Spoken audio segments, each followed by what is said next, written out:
We'll be right back after these important messages. Hello, I'm Claire Hannah, Head of Learning and Development at DRPG. So within DRPG, there's many different stepping stones that individuals can take. We have different roles available, so you can be a team member, you can be a manager, you can be a leader, or you might choose to specialise.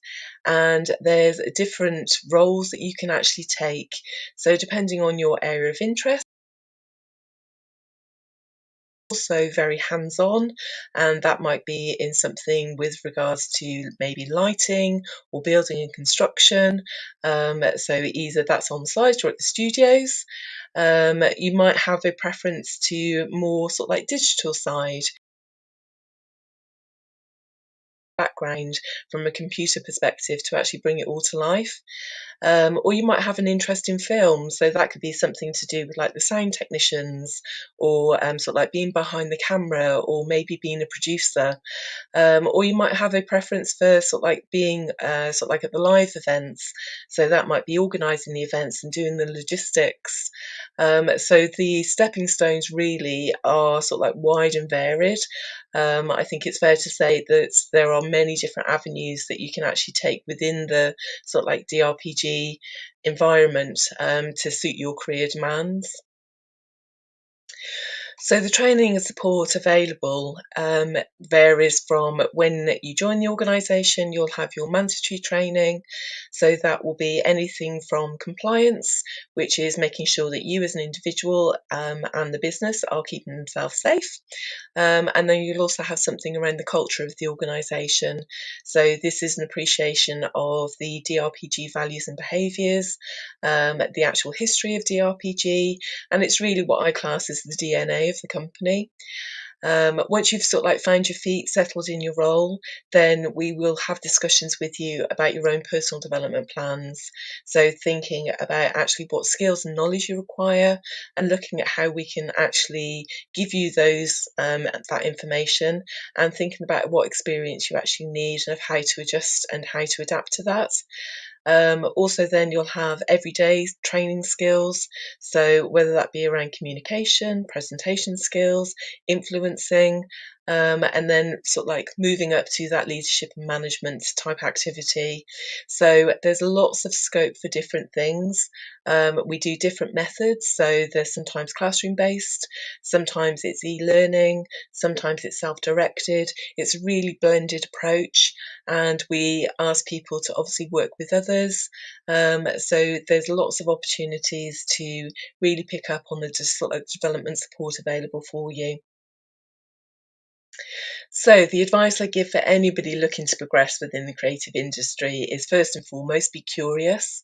I think explore what's available, see those opportunities, and actually ask lots of questions and listen to those responses and those expertise who are working in those areas. I think seek out opportunities, look at what you can move into, and don't be closed to think that actually because you joined in a certain area, you then feel that that's where you have to stay. And I think for me as well, network, really build strong relationships with people, because that will give you some really good insight into all of those opportunities to help you progress further in your career.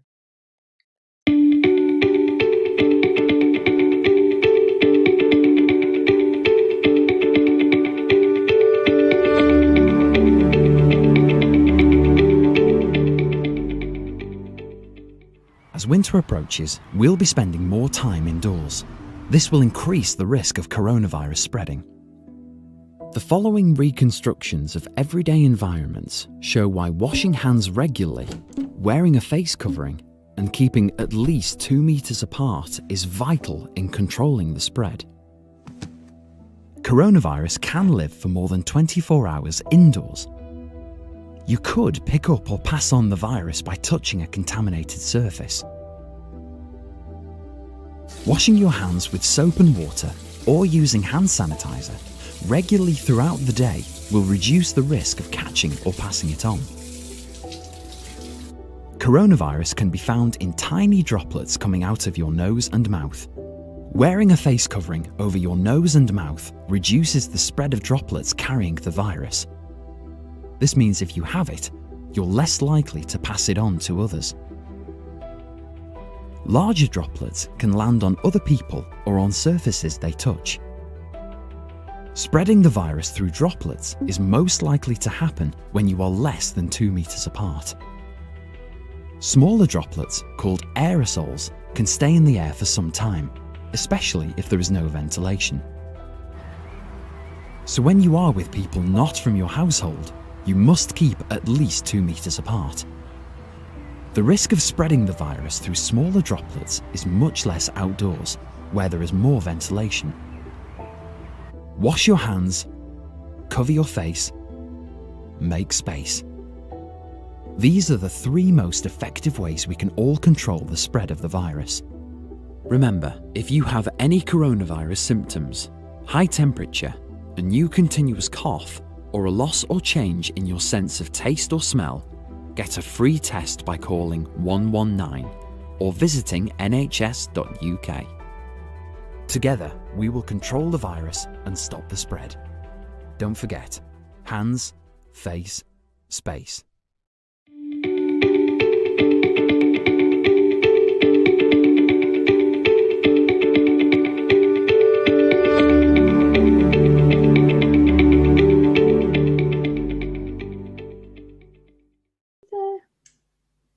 Okay, so we're recording. I'll edit some bits out as well. The dog barking mostly. So I'll just do a quick intro. Leonie and Jamie from Staffordshire University. Leonie is studying psychology and Jamie is doing games design. And they have both very, very kindly offered to give us a little bit of an insight into what life is like as a student normally, but also during this very unusual time with the pandemic. So thank you both for joining me today. Are you both well, healthy, happy? Yes, thank you. Yes. Yeah, doing all right. Yeah, good. Jamie, you mentioned you had to isolate for 12 hours, was it? I was very lucky. I got told because I'd gone around someone's house. Obviously, I was social distance and all that, but after like a society meet, and we'd gone around someone's house to get a takeaway, and one of their housemates had been showing symptoms for like 3 days, and didn't think to mention it while they were sat in the room with us, which was nice. It was great. So I got a message saying, "Hey, my housemate's been showing symptoms." So I wasn't doing great anyway, because COVID had stopped a lot of stuff for me that I quite enjoyed, and it became quite difficult. So it was kind of like the final nail in the coffin for me. I was sort of just and got into bed, and then went to bed. And I woke up to a message saying, "Hey, That's good, and good for your friend as well. I'm glad all is well. Sorry, I just wanted to note, actually, Staffordshire University, our COVID statistics are currently showing that we, as of about 2 weeks ago, still only had under 10 positive COVID cases amongst our student base. So amazing. We're doing quite well, apparently. Yeah, really well, yeah. Well done, Staffordshire. I'll dive right in with some of the questions that I did send you earlier. But yeah, just whoever wants to answer them, please feel free. So during the summer holidays, which was sort of the main time of when everything was happening and there was things in the media, how did you both feel about going back to university? Because you're in your 3rd year now, aren't you? So you'd already had 2 normal years of university, and then all of a sudden we're thrown into this new world. So how did you feel before coming back? Personally, myself, I wasn't very nervous. We had an email at the end of July to say what would be in place for September for the rest of the term. The only thing that really concerned me was, obviously we are doing our final year projects, and obviously we weren't going to have that much face-to-face contact this year. But other than that, I was pretty happy to come back and just kind of get into a new sort of normality in a sense. Yeah, but it didn't really affect me, like being nervous or anything as such. I was quite happy to return to campus. I didn't get a lot of chance to think about it. Because it's university and I love university. But I was at work for most of the. I started off because both my parents are key workers for like the first chunk of the lockdown, and then the second chunk of the lockdown, like the 6 or 8 weeks before we came back, which was blood test booking, because it used to be like a walk-in system, and then it really wasn't because we couldn't do that anymore. And we had to figure out a way of transferring that over to booking systems and stuff like that. So I didn't really get a chance to sit down and go, like, I'm really scared of going back to university, because it just sort of happened. Suddenly was the week, oh, hey, Jamie, you're going back to university this week. And I was like, all right, cool. So being busy kind of helped, really. I would recommend being busy, to be honest.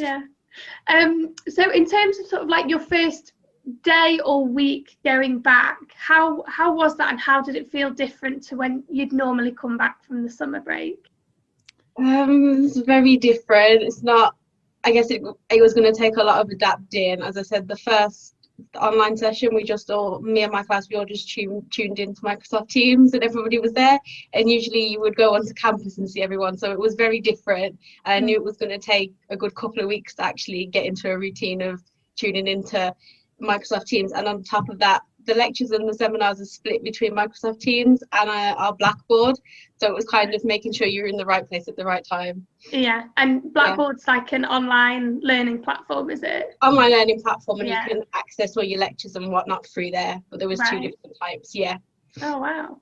And what about for yourself, Jamie? Was it different? Was it because your games design?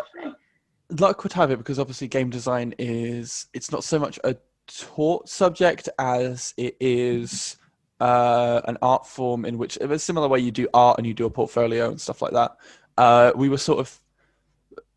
We've been doing this kind of thing for a while, as in our online lectures are for learning about like key topics that we can apply to our work, and that was how our lectures worked before. And then all of our work is completed on our own, because it's 100% coursework based. So we're used to this style of learning.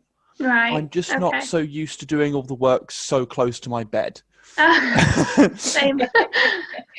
Because I had to buy a whole new computer rig to do my university work. We obviously work with high-end software. I had to buy a whole new rig because I used to do all my work in the library. But now going to the library is still fine. They've still got everything set up there, but it's quiet. There's not many people there. And it's just a bit eerie, so I don't tend to go there anymore, because it's go on, Leonie. Would students who maybe didn't have access to purchasing their own equipment, would they still have access, say, in the library, to the sort of equipment you need for your course then? I mean, we have, because game design at Staffs is #1 in the UK. Don't quote me on that, but I think it is. It's up there. It's somewhere up there. We're good. We have loads of high-end equipment, and one of the university's like main things has been making sure that people still have access to all of it. So we do. I can go in there now. The guy who runs like the motion capture room is still working. I know, because I have him on Facebook, and he does lots of terrifying things, but very cool. Lots of the game design labs are still open. They're massive rooms as well, full of like 60 odd computers. So they've adjusted them for social distancing. So theoretically, you can get 20 to 30 people in them. Oh, wow. But as luck would have it, most people who do game designs are nerds like me. So we already have silly expensive computers. So we've already covered ourselves. But it's not to say the university hasn't done anything to actually look after us, because they really have. Okay, so apologies for that. The perks, well, not the perks, the things of working from home, home deliveries and setting the dogs off barking. We all adapt. So I feel like you may have sort of slightly answered that anyway, the next question, in terms of like, how has learning changed for you? So you've mentioned you've done a lot online. Leonie, you mentioned going into Teams and all your modules and everything being online now. And Jamie, you mentioned sort of, you know, they have catered for the space, and, you know, equipment is provided, which is brilliant. I'd also mention, sorry, now I can text them. Oh, right, they're all on Teams now, which means if I need someone specific, I can just go, hey, what's up? Instead of having to send an email and go, hey, can I come to your office? And then them saying yes, and then them not telling me where their office is. So I spent a good solid hour running around looking for someone. So there are some benefits to this. Somewhere there's a bit of light. Have you found that, Leonie, at all? There's, you know, some benefits to it, or, you know, be honest, what are the negatives as well? For the first couple of weeks, I just found my attention span just going elsewhere. When you're sat in your bedroom 24/7, you just look around, and obviously you need to be here. We have had psychology students have had 3 face-to-face sessions this semester. That's it for us now, but it did what's the word I'm looking for? It made it different in a sense, because we weren't always on Teams. We could actually meet our academic mentors and meet our classes for the year. But now that I'm getting into a routine, so I think we're in week 4 or week 5 now, I'm starting to get used to it. There is a lot more independence with it, I think. So you need to be a lot more independent in your studies. Yeah, a bit more, disciplined. Yeah. Yes, definitely. Very difficult to focus and pay attention. Oh, my room. It's the same with working from home. Sorry, Jamie. So my room has never been cleaner, because I'll just have a lecture on and I'll lose interest about 5 minutes in, and I'll just run around and go, oh, I can tidy, I can cook as well. Oh, there you go, a bit of multitasking. So in terms of sort of the social aspect of university, Jamie, you mentioned earlier that you're part of a society and things like that. How, in comparison to last year, how is it different? Because I speak to quite a lot of students who are so excited for university because of the social side of it. And when I went many years ago, that was, for me, my favourite part about university, as well as the course, obviously. So in regards to, compared to last year to now, how is it different, and how are you finding it? Do you want to go, Leonie? Because I'm not really part of a society as such. Sorry, excuse me. I think a lot of it this year, and correct me if I'm wrong, Jamie, is online from what I gathered. I've seen, because I know each year they have a big society fair and freshers fair. Obviously this year I was made aware that it was online. So if you did want to tune in and find out what societies the uni had on offer, you could go there.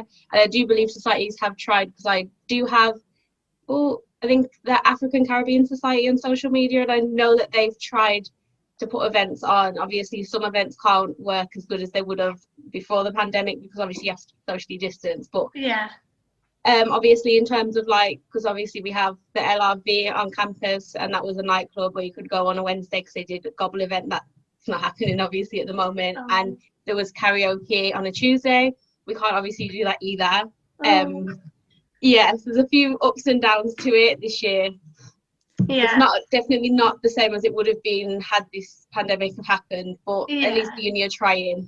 Exactly. And I see that as well, because I'm based at Chester University, and I see that there is a way of adapting and doing things online and things. Leonie, how about things like your social bubbles as well? How does that work? I mean, in terms of social bubbles, I mean, I'm in private rented accommodation, so I'm just with 3 other people in this house. I don't really tend to mix with others. I mean, we can't at the moment anyway. Because Stoke is in tier 2 at this moment. But there's not, in terms of when you go onto campus, because obviously you'll be mixing with other people, all the desks are set out, so you miss 2 desks and then you can sit at another. So it's all completely socially distanced in a sense. So that, but in terms of the social bubbles, I think everyone's just trying to keep to their own bubbles at this point. They're not trying to mix too much. But okay. And Jamie, how about the societies then? Because how have you found it being part of one?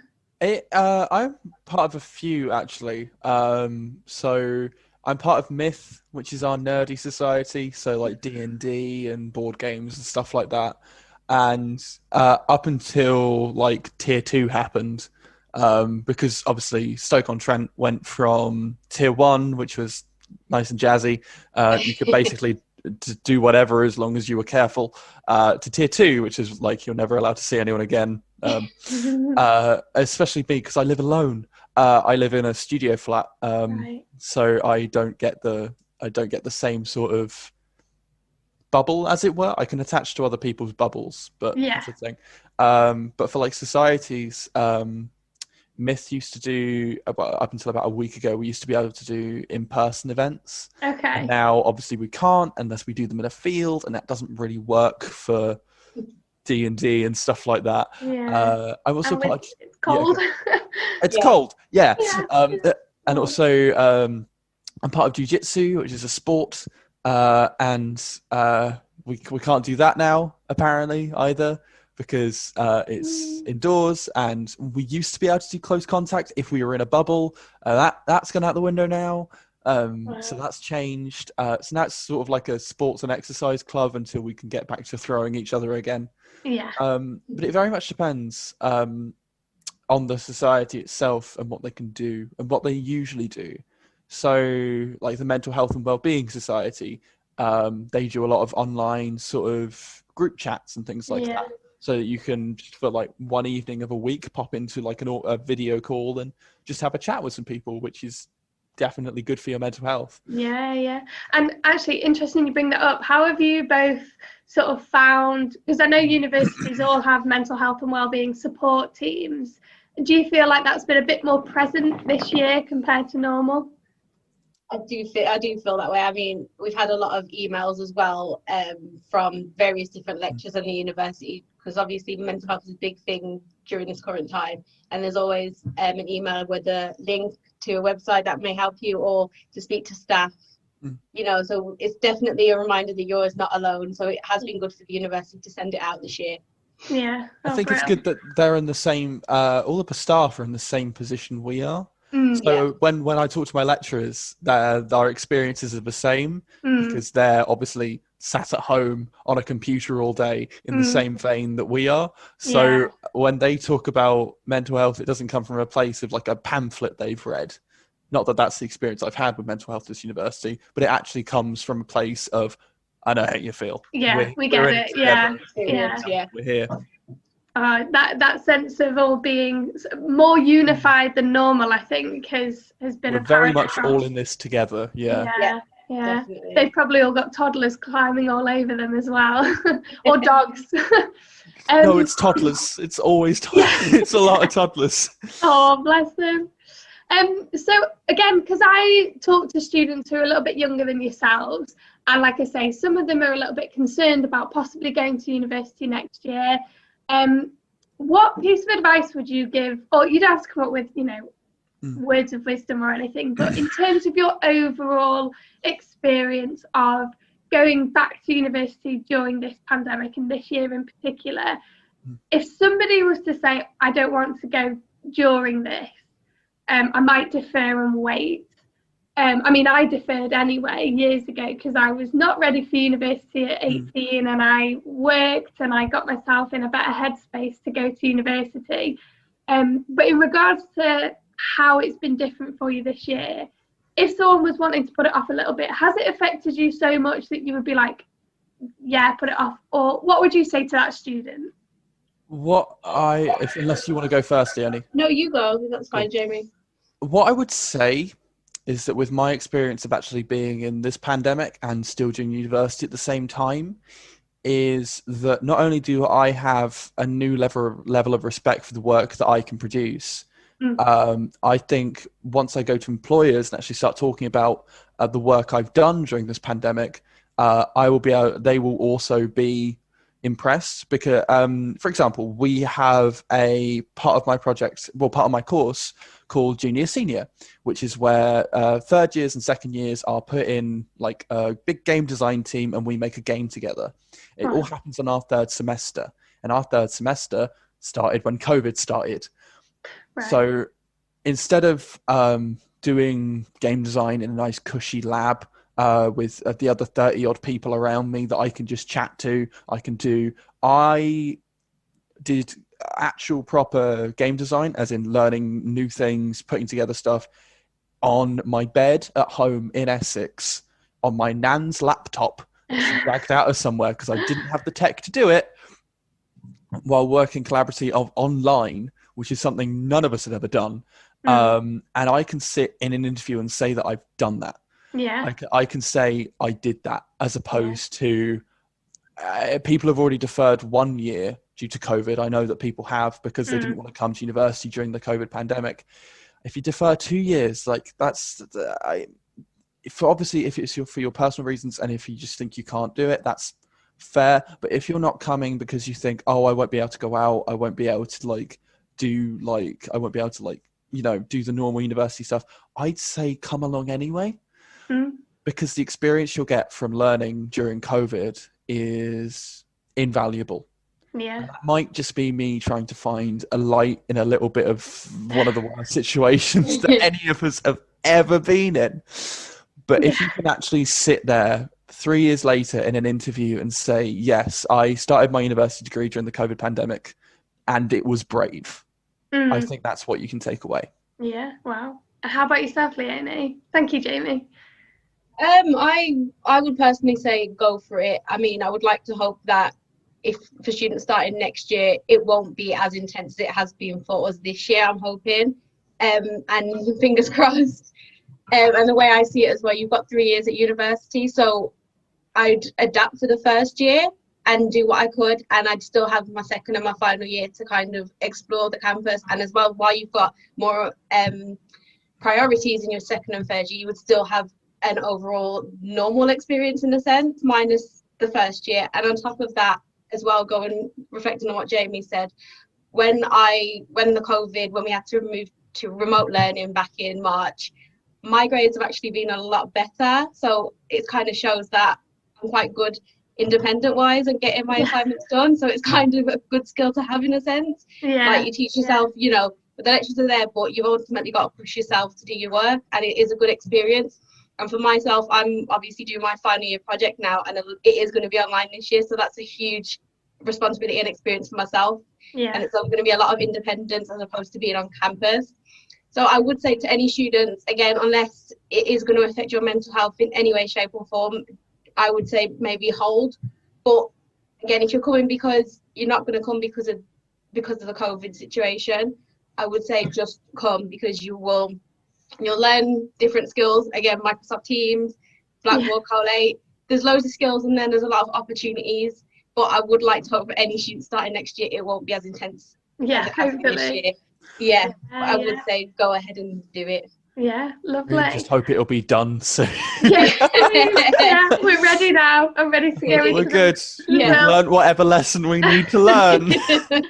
And just one final question to both of you. I realise I didn't send this question ahead of time, but as you're both student ambassadors, so your role is to support possibly first year students that might have come along, and also visiting schools that come when they can.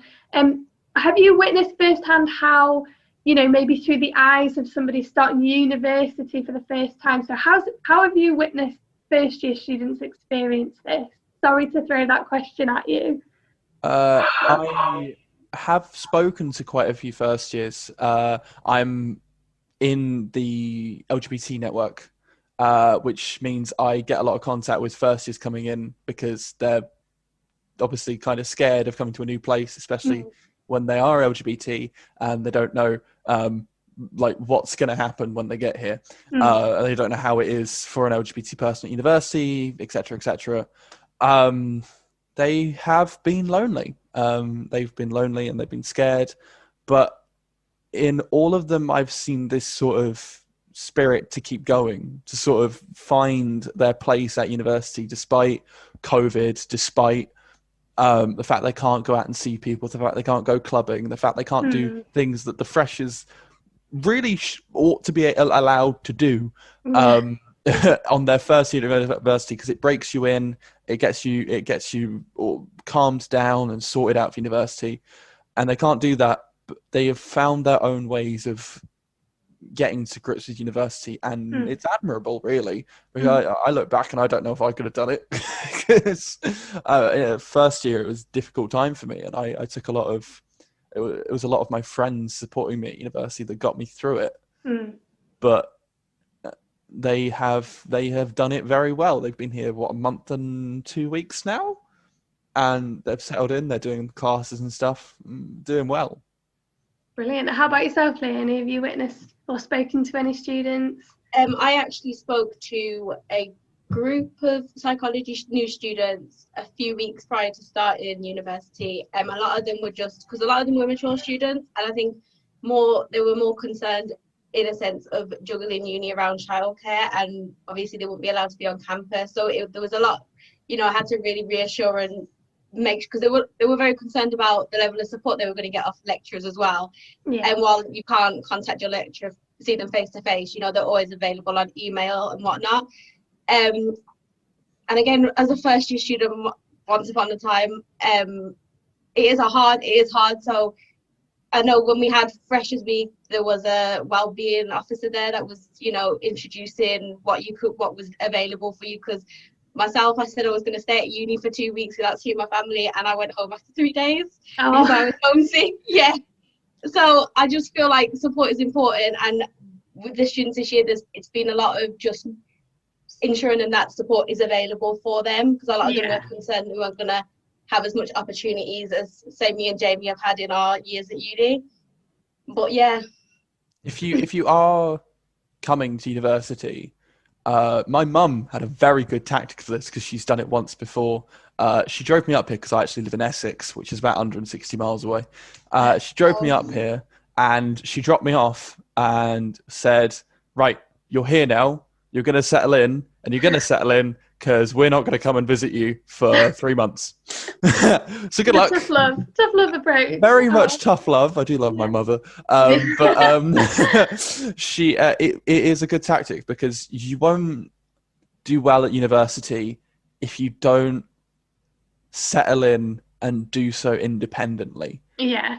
There has to be that coming out of the comfort zone, doesn't there? A lot of your mental health as well, I think, from my experience, it will get better if you are self-organizing. So if you're going and get your food, if you're going and sorting out your classes, if you're waking yourself up on time, if you are in control of your routine, it is the independence that will keep you going.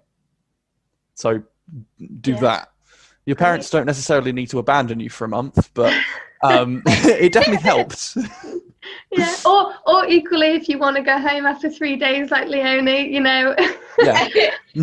whatever you think is best. I wouldn't urge that, because now looking back, I could have stayed, and it would have probably been better for me.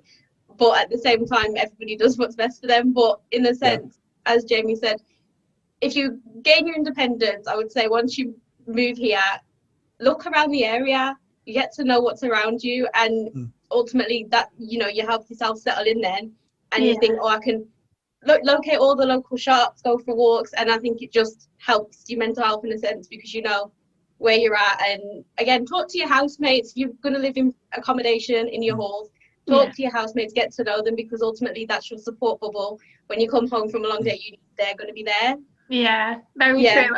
I can tell you, years down the line, one of my housemates in my very first halls of residence was my bridesmaid. So I think they become your family and your support system. Yeah. You find your people quite quickly, because everyone is looking for their people. It's very rare that anyone comes to university knowing people here. It's true. Yeah. Especially at staffs, we are relatively small as a university.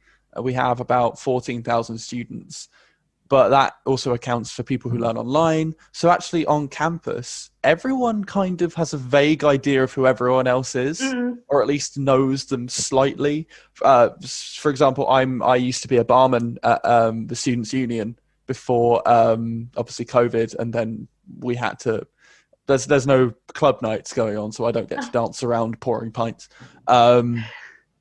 but everyone sort of knows me as, oh, that's the ginger fella from behind the bar, which is lovely. It's honestly, it's really nice to be known and part of the community, and it doesn't take much for that to happen. Because we're very welcome. The reason I came here is because when I came here, everyone was really friendly, and I was very scared 18-year-old little baby coming to university and going, I like it here, but I am terrified. And then everyone was very friendly. All the ambassadors were lovely. My lecturers were great. They were enthusiastic, and that's really what convinced me to come here, is that it was nice. There was a community. I wasn't going to be alone no matter what I did. Yeah. All I had to do was take one step out my door, and I'd be having a conversation with someone, or you'd see someone that you vaguely knew, and you can just roll with that. It's a lot nicer than a lot of the bigger universities, I think. And I don't know from what Jamie said, you don't realise how small of a world it is until you come to university, in particular this one, because I've met people. I live with one of my housemates who actually lives up the road from me, but I would never have known that unless I moved to uni. It is very, one of my housemates in halls of residence went to the same college as me. I never met them personally, but it is just strange when you come here and you think all these people are around you, but you would never have met them unless you came to uni. I keep on getting messages from people back home saying, "Hey Jamie, how's Staffordshire University?" And then they turn up the next year and they're now here, and I'm like, "Oh, that's a thing I did. Nice. I hope they like it." So you are the influencers. Apparently so. I don't get paid to do it, but you know. Yeah. I mean, there's at least 3 or 4 students coming here because of me. Oh, brilliant. Oh, well, guys, I just want to say thank you so much for your time with this. I wish you all the best of luck with your final year as well. And yeah, I think in this interview alone, you've given some great advice, and sharing your experience will be really helpful as well, because I know there will be lots of people out there anxious and worried, and sort of, university might be totally a new concept to them anyway, but COVID and university is a whole other game to play. So thank you for your insight into this. I really appreciate it. No problem, and good luck to any new students or prospective students for next year, and I do hope it goes well for you. Yeah, good luck. Come along to one of our online open days. Yeah, the virtual one. They are so fun, honestly. And it's actually they're good quality, so pop along. Yeah. You can talk to us and ask any questions you may have.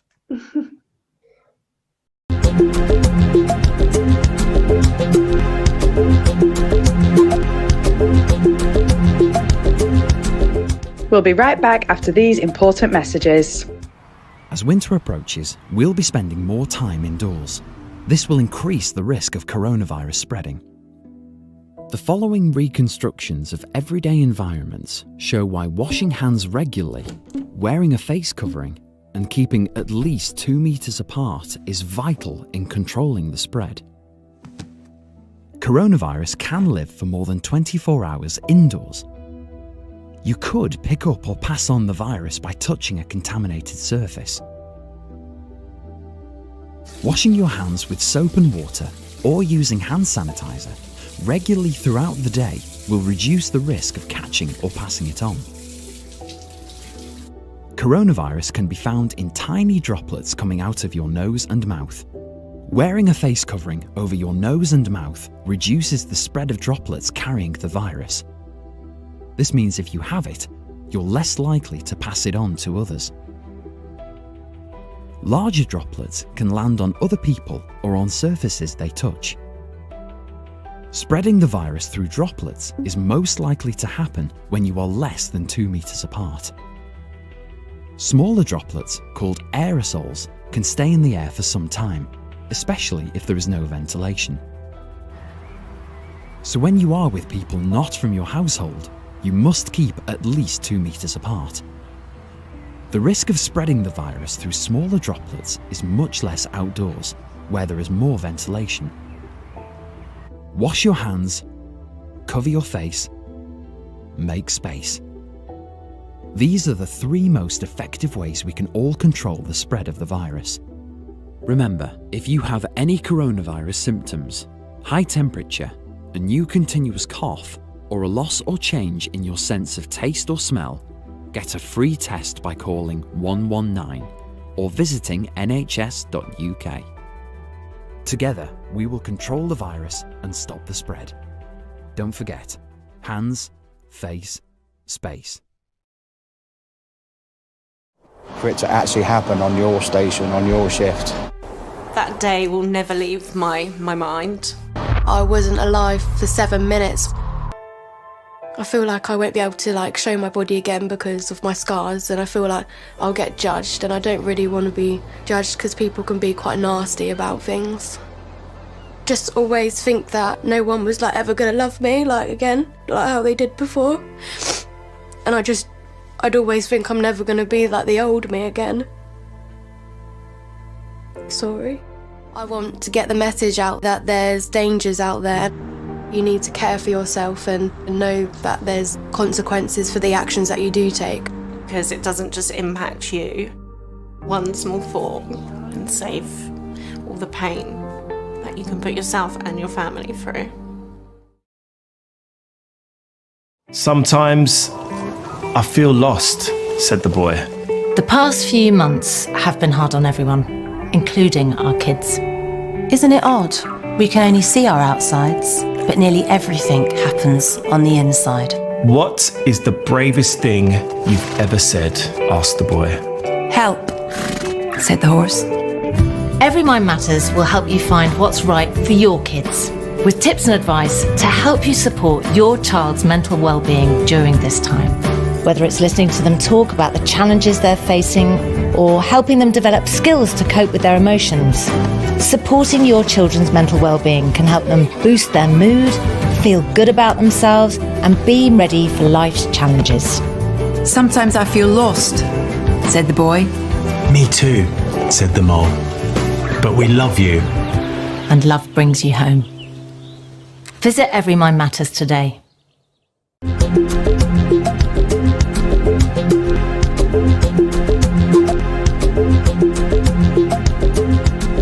Welcome back. It's now time to resume with the broadcast. My name is Victoria Allen and I work at CNOC International. So I graduated from RGU with a Master's in Mechanical Engineering, and my role is an offshore operations engineer on our Buzzard platform. I work offshore on rotation to support the optimisation of the production figures to ensure production is being maximised, facilitating root cause analysis into mini investigations when equipment breaks down, and generally just getting experience and understanding how an offshore platform operates, which, as you can imagine, is a very different environment from an office. The best thing about my job is absolutely the people that I work with, both onshore and offshore, and also the different challenges that each day brings, and that really allows you to exercise your problem-solving skills as an engineer. There are so many different roles in my company, and I know I will never do it justice when I'm trying to name them all. But one important thing to highlight is that there are so many different roles from all different disciplines, and each person has got there in their own way, whether that was through an apprenticeship, college, or university, and there's no right path to follow. On top of engineering, which has so many different disciplines on its own, to name mechanical, instrument, electrical, and process, just as a few, there are so many other important jobs in our company, which range from HR, business analysts, finance, legal, subsurface, geology, drilling, IT, security, and catering. The list is endless. I would say the two main pieces of advice I'd give a student in Year 11 would be to, one, seize every opportunity, and two, don't stress or overthink about your next steps. Firstly, seizing every opportunity, regardless whether you enjoyed the experience or not, it'll develop you in either a professional or a personal way, which will never go wrong regardless of whatever career you decide to go into. This could be something as simple as signing up to something at school that you worried your friends might not think is cool, or pushing yourself in a hobby, whether that's entering a competition, challenging yourself, or trying something completely new.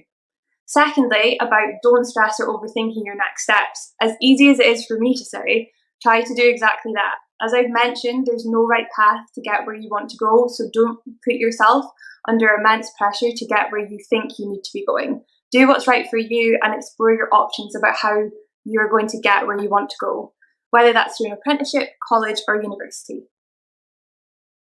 My name is Kevin Gallagher and I work for CNOC International. We're a global energy company and one of the largest oil producers in the UK North Sea. My job title is Digital Transformation Lead, and I work with the business to identify opportunities to apply exciting and disruptive new technologies to our problems. For example, where could we apply artificial intelligence or machine learning to make decisions faster or more accurately? The best thing about my job is the people I work with. In an industry with many complex problems and projects, I'm very lucky to work with highly skilled and really motivated colleagues who I'm able to learn from every day. In my company, we have a very wide range of technical and engineering jobs. Between our two offices in Aberdeen and London, we employ many engineering disciplines and geoscience roles. We also have jobs in IT and other supporting roles, as well as technical roles on our oil and gas platforms, which are located offshore in the UK North Sea. Many employees will have studied one of the major engineering disciplines, chemical, civil, electrical or mechanical, and they may have later specialised into an industry-specific role, such as drilling or reservoir engineering. Another common route into the company would be through a geology or a geoscience degree. Advice I would give a student in Year 11 would be to consider three things. What interests you, what are you good at, and what do you care about? Quite often these three can be linked, and if that's the case, it will make it a bit easier to make decisions. In my experience, you'll enjoy your job more and you'll be more motivated if you have a genuine interest in the work and you feel you're able to do a good job. And one final piece of advice is around adaptability. The job market is constantly changing, and I expect this will just increase going forward. So I would try to consider options that give you good transferable skills and won't pigeonhole you too much. And lastly, good luck to everybody.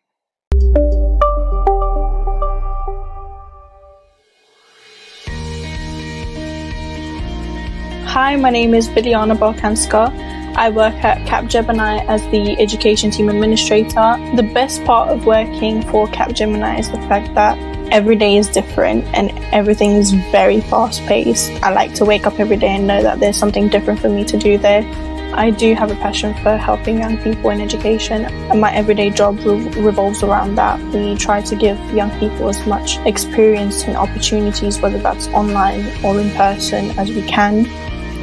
I got the information and advice from my school, my head of year in sixth form. He knew that I really didn't want to attend university. I felt like it wasn't really for me. He also knew that there was parental pressure there to go to university, but he advised me that if you don't like what you're doing, you won't give it your 100%. The apprenticeship has helped with my confidence in a way that I've met a lot of different people, and I've seen for myself that I am able to communicate with different types of people. I volunteered a lot for things like parents' evening and open evening, and I guess it's helped me in a way with my communication skills. It's made me more confident that I can really communicate with anyone that I want to. When volunteering, a lot of the times you have to do a lot of public speaking, and that's another thing with confidence and also communication, and I take those things into my everyday work and apply them. The advice I would give somebody who is having second thoughts about uni would be to first do your research. What's uni life like? Look into different universities, and also do your research on other things such as apprenticeships. Don't just kind of close yourself off in a box. Make sure you're open-minded. I guess the main piece of advice would be really listen to yourself and listen to your gut feeling, because it won't lie to you.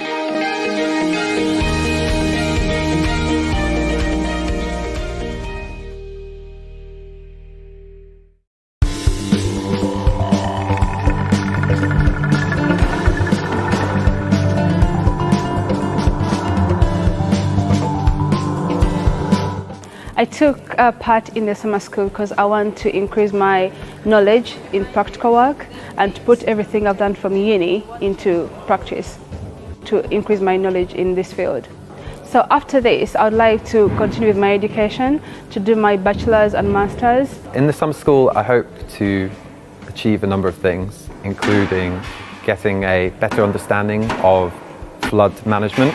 Earlier today we had a lecture from Andrew Tagg, who is a professional here at HR Winsford.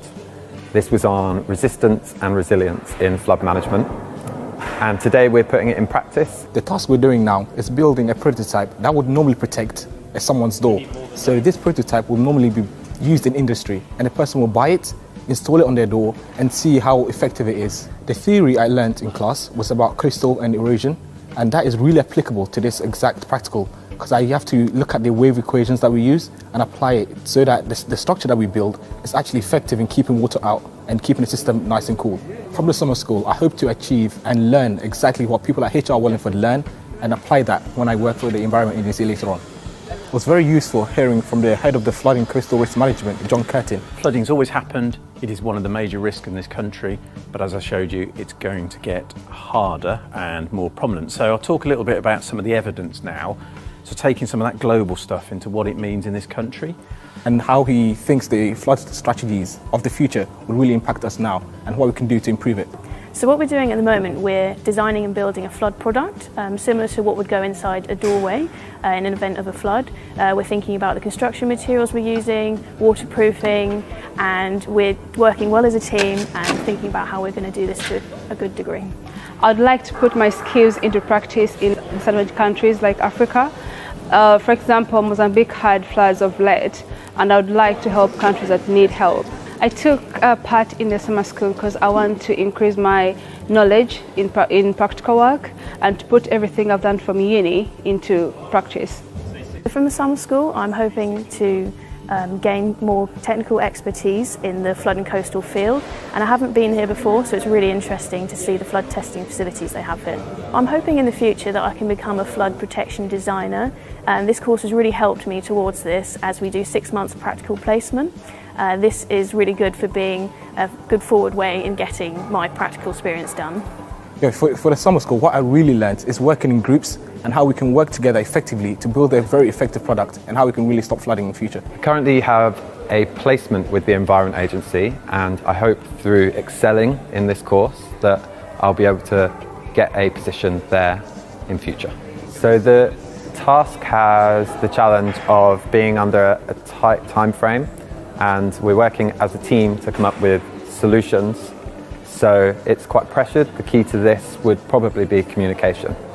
The plan for you in designing your barriers is we will be testing at 3 static depths. So over the next 2 days, you will be experiencing the exhilaration and excitement of whether your barrier is going to work at ever greater depth. This course will really help me working with the Environment Agency and better improve flood resilience, not just for me and my generation, but for the generations in future.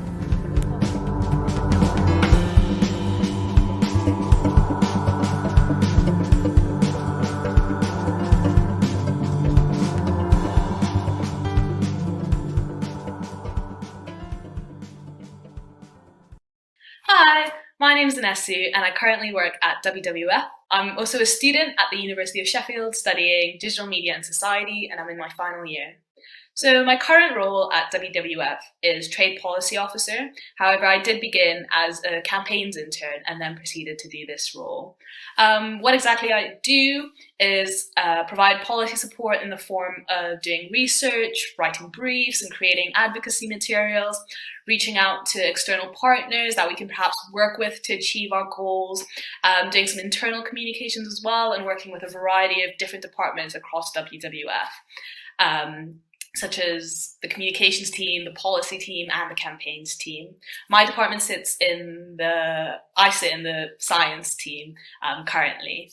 I think trade is really important. It's not something that I had much knowledge about before, but I learned about quite a bit of it during my campaigns internship as I was supporting with our food campaign, which is quite interlinked to trade. The UK is in a position for the first time in years where it can independently make trade deals, and we're trying to ensure that the environment is mentioned in these discussions and considered because it's sort of deeply connected to what we produce and how we consume. So what is the best thing about my job? Well, as I mentioned, trade deals. Well, WWF has worked in trade for years. We've worked with things such as supply chains and worked with businesses to ensure to help with what they produce, how they produce, and things like that. However, we've never worked specifically with trade deals. So this is very new. And I think that's what I find so interesting about my job is no 2 days are the same. And I can open up sort of a newspaper, well, not really a newspaper, everything's online now, isn't it? But I can look online at a news article and one that would come out today and it's relevant to the work I'm doing. It's so current that every day I feel as though I'm sort of working at the cutting edge of policy. Everything's constantly changing, constantly developing, and it's just exciting to see. It's definitely hard work trying to keep up with all the changes that are happening, but I kind of enjoy that. I kind of find it exciting and really enjoy it. So the range of jobs in our company is, like I mentioned, my role sits within the science team who ensure that everything we do is evidence-based. WWF is science and evidence-based, and all the work we do is supported by that. So they do amazing research into everything that supports everything we do. We've got the public affairs team who I work with quite a lot. They provide advice on political strategy and think of ways in which we can influence government policy. We've got the campaigns team where I started off. They sort of run inspiring and effective campaigns and try to mobilize people, get change happening really, from a range of issues such as climate change and endangered species, to trade. They cover just about everything. We've also got the communications team. So this is split up into two. There's the strategic communications team who use audience insights and analyze how to plan and deliver our public communications in a way that's clear and coherent and consistent with our brand. And then you've got the communications team who implement the strategy that's come up. We've also got the amazing education team who support and work with young people and teachers and schools to make sure that they're just engaging with the environment and engaging with nature.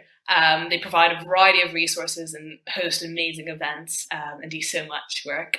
There's so many other departments that I've not even gone through, such as the influencers and artist teams, the design and impact team. We've got a brand team, we've got a legal team. There's definitely something for everyone at WWF. We are a big organization, and I think that's the benefit, is that we need a variety of people. We're an international organization, meaning that we cover a lot of bases and there's a lot of work to be done. So what advice could I give a student in year 11 when they're deciding the next steps? I would say don't put too much pressure on yourself to know exactly what it is you want to do. I think a lot of the time you feel as though if by making one decision, that's going to set you up for the rest of your life and you're not going to be able to change that and you're not going to be able to do this or do that. I think, as I just mentioned, there's so many departments within WWF, for example. There's so many departments within each organization, and there's actually quite a lot of flexibility within that, because what people are mainly looking for are the skills that I'm sure your teachers tell you a lot about, is sort of knowing how to work in a team, knowing how to adapt and think quickly on your feet. All these are such valuable skills that a lot of the time you can navigate between different roles. I had no experience in policy and no experience in science, no experience in trade, but because I've sort of worked within campaigns for quite a while now, I was able to have these transferable skills that allowed me to do a variety of different roles. So I think as long as you're passionate about whatever it is you're doing and you've got that drive, it sounds a bit corny, but if there is a will, there is a way. So I think when you're making your decisions, don't think too much about the future. I think it's good to think about the future and to sort of plan, but do know that there is always flexibility. And even if, for example, I, with no experience in science, then decided I actually want to explore different career paths within the science team a bit more, I feel as though it's not too late to maybe do another course, go back to university or change. There's always time. And I think that, don't put too much pressure on yourself and just do what you're passionate about, because there is more flexibility than you think there is within different departments. Well, that's everything. Bye.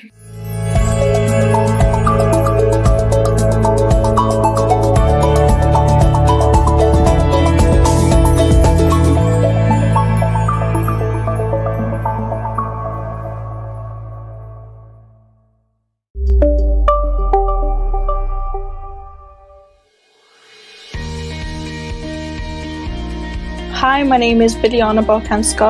I work at Capgemini as the education team administrator. The best part of working for Capgemini is the fact that every day is different and everything is very fast paced. I like to wake up every day and know that there's something different for me to do there. I do have a passion for helping young people in education, and my everyday job revolves around that. We try to give young people as much experience and opportunities, whether that's online or in person, as we can. I got the information and advice from my school, my head of year in sixth form. He knew that I really didn't want to attend university. I felt like it wasn't really for me. He also knew that there was parental pressure there to go to university, but he advised me that if you don't like what you're doing, you won't give it your 100%. The apprenticeship has helped with my confidence in a way that I've met a lot of different people, and I've seen for myself that I am able to communicate with different types of people. I volunteered a lot for things like parents' evening and open evening, and I guess it's helped me in a way with my communication skills. It's made me more confident that I can really communicate with anyone that I want to. When volunteering, a lot of the times you have to do a lot of public speaking, and that's another thing with confidence and also communication, and I take those things into my everyday work and apply them.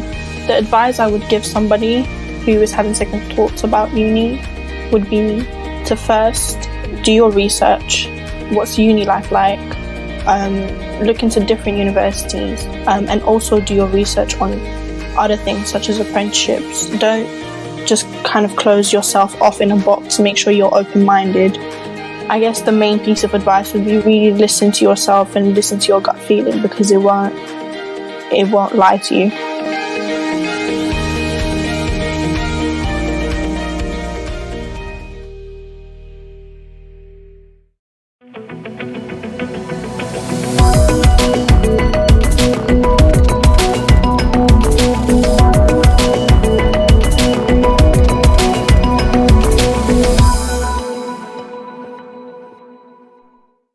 Welcome to this live chat facility tutorial. We have had a lot of questions recently about the chat facility and how to use it, so let's get into the video. The chat facility is built with students in mind, with a tool that doesn't need to be parent or teacher led. Each of our pages are linked to the person behind the broadcast, even after it's finished, so you can always ask your questions and get a response about the broadcast. So, let's have a look at how to use the chat facility. To use the chat facility, the first thing to do is to type your comment or question into the chat box.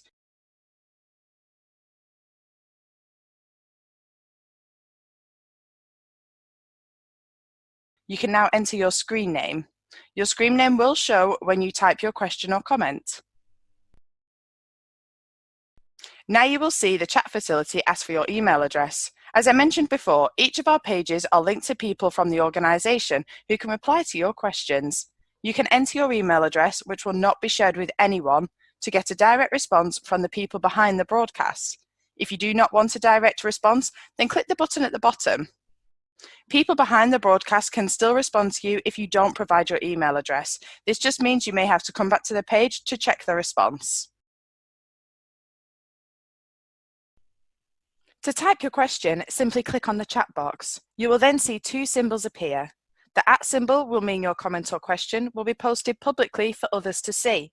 The email symbol means your comment or question can be sent directly to the person of your choice from the list that will appear.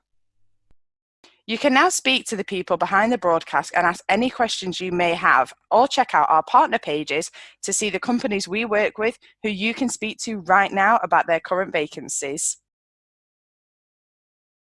You can also check out our careers page, which connects you to employers. Our live chat service is linked 24/7 to employers from a wide range of sectors, all waiting to hear from you. You can leave a question about how to produce a professional CV or how to prepare for interviews, anything work related, and one of our businesses will respond to you directly.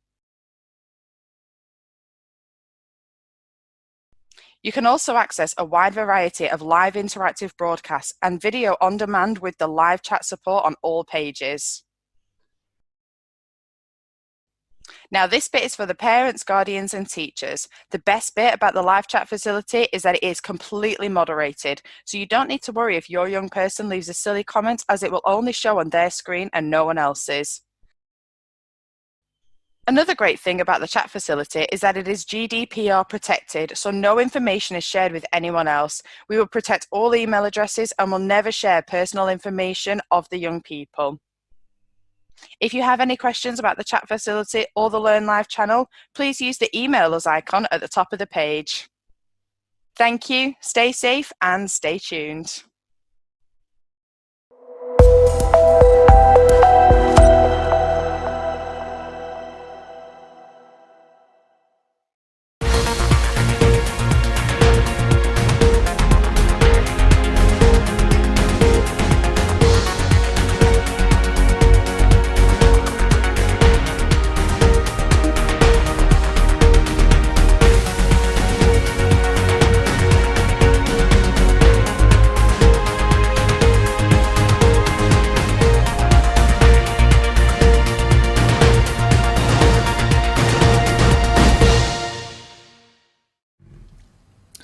Hello and welcome to the Learn Live channel, the channel for schools across the UK, and to today's Winsford Wellbeing 2021 broadcast in partnership with Higher Horizons. This Winsford Wellbeing broadcast is a 5-week-long programme all about looking after your mental health and wellbeing to kick-start your new year. The Higher Horizon team want to provide you with the tools and techniques to help you to combat anxiety, stress and low mood, and to encourage your motivation and drive for the rest of the academic year. Now, every Monday over the next 5 weeks, there are sessions available from world champion skater Jenna Downing, as well as sessions from Higher Horizons and the University of Chester staff. In this broadcast, we'll be hearing from Jenna and the Wellbeing team from the University of Chester. Jenna will be sharing with us how you can build the foundations to improve your mental wellbeing, and the Wellbeing team at the University of Chester will give you some tips and tricks as to how you can manage your stress and worries at this time. If you have any questions for Jenna and the team at the University of Chester, please leave them in the live chat, which is situated next to the video player. Once you leave your questions, one of the team will get back to you as soon as possible. And if you want to find out more about broadcasts such as this on the Learn Live channel, please click on the subscribe button just above this video player, and you can get the most latest information sent to your inbox. I'm now going to hand over to the Higher Horizons team as they introduce the rest of the Winsford Wellbeing 2021 broadcast.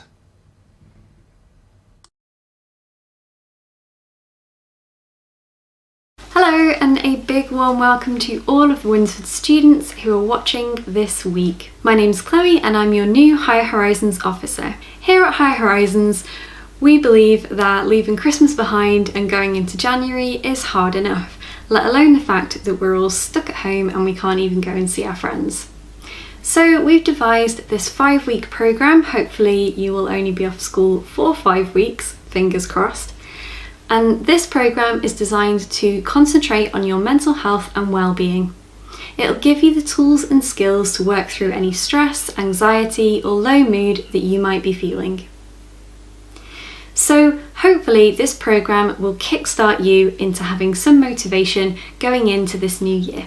Today is a general overview of mental health. First, you'll be hearing from Jenna Downing, who is a world champion skater. Some of you may remember her from last year's Wellbeing Weeks. Next, you'll be hearing from the Wellbeing team at the University of Chester and how they support their students during their time at university. If you're in years 9, 10 and 11, you will be required to fill out a pre-evaluation form. If you haven't managed to fill out that form already, please scroll all the way down to the bottom of this page and you'll find a link to the pre-evaluation form. If you can fill that out for us, we would be very, very grateful because it really helps us to actually work more with you guys and get the funding to do that as well.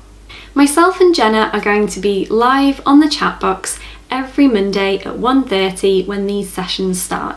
So you can talk us through anything you're feeling and have a chat with us about anything you see on these videos.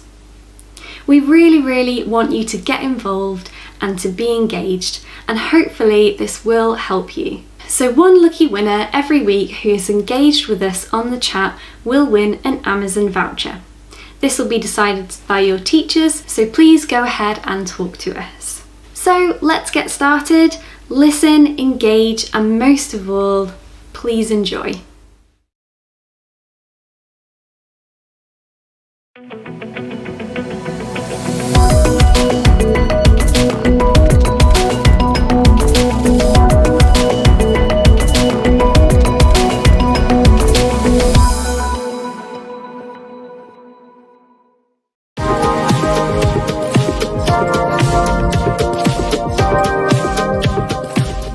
Hi, it's Jenna, and welcome to this virtual wellbeing series. This session is all about understanding and managing our stressors and helping you to find achievable ways to look after your mental well-being. Stress is your body's reaction to the demands of day-to-day life, and stresses are events or conditions in your surroundings that may trigger these feelings of stress. Examples include an increased workload, a transitional period, a global pandemic, or you may have had an argument with a friend or family member, or any other worries you may have. If we take this cup for example, this is your capacity cup, and we all have limited emotional capacity. Everything you do in life fills your cup. Small things might take up a little bit of capacity, such as a disagreement with a friend, homework, or even spilling the milk on the floor. Whereas big things such as stressful life events, global pandemic, or exams might take up a larger amount of capacity. Before we know it, our cup is on the verge of overflowing, and if we're not careful, it will overflow. Now, different cups and glasses have different capacities, and similarly, our capacity to handle different challenges and demands varies from person to person. For me, as a professional skater, dealing with stress and performing under pressure was relatively commonplace. I had to perform under pressure on a daily basis to land my tricks, and particularly in the lead up to and during competitions. And as my career progressed, I noticed that the amount of pressure I was putting myself under was dramatically increasing. And I remember in the lead up to one of my World Championship events, putting myself under an enormous amount of pressure to get that gold medal. Not only was I training full time, trying to become a world champion, I was also in my second year at university studying for a law degree. I was travelling around the country in my job as an athlete mentor, supporting other young people. And I was also trying to see my friends, see my family, be the best at everything, putting unrealistic pressure on myself, and before I knew it, my capacity cup was filling and filling and filling. It was becoming more and more exhausting. I was putting unrealistic pressure on myself, and all of a sudden, it overflowed. I burnt out and I made myself really ill. Recognising how full your capacity is at any one time can help you to identify and manage your stressors and prevent your cup from overflowing and reaching that point of exhaustion. So what's filling up your capacity cup right now? And how much of your cup are these things already filling up?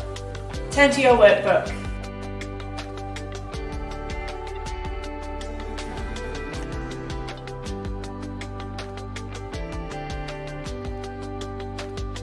Now we've identified what is filling our cup, we can take action to manage these things before we start to feel overwhelmed.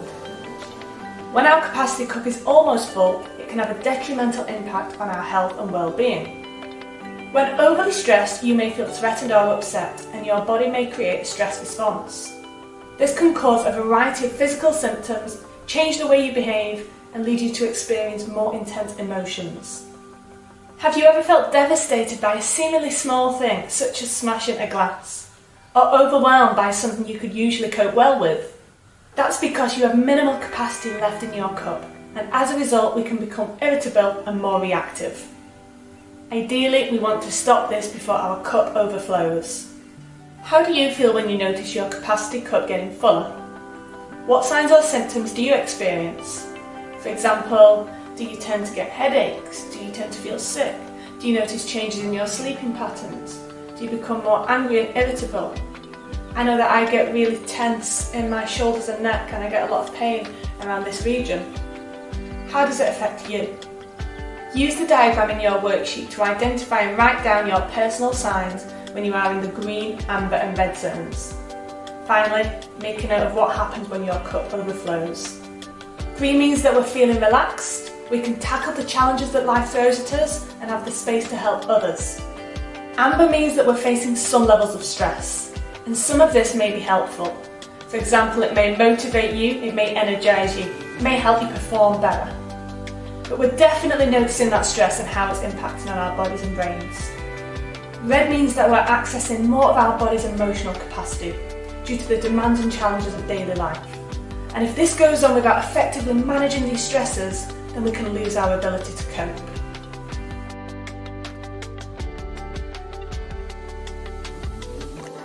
If you're experiencing any of these symptoms in the red zone for a prolonged period of time, and you feel that they're affecting your everyday life or making you feel unwell, then please speak to your GP. Next, when you notice your cup filling up, what coping strategies do you use to help you manage your stresses? What do you do that helps you to feel more relaxed? Write these down.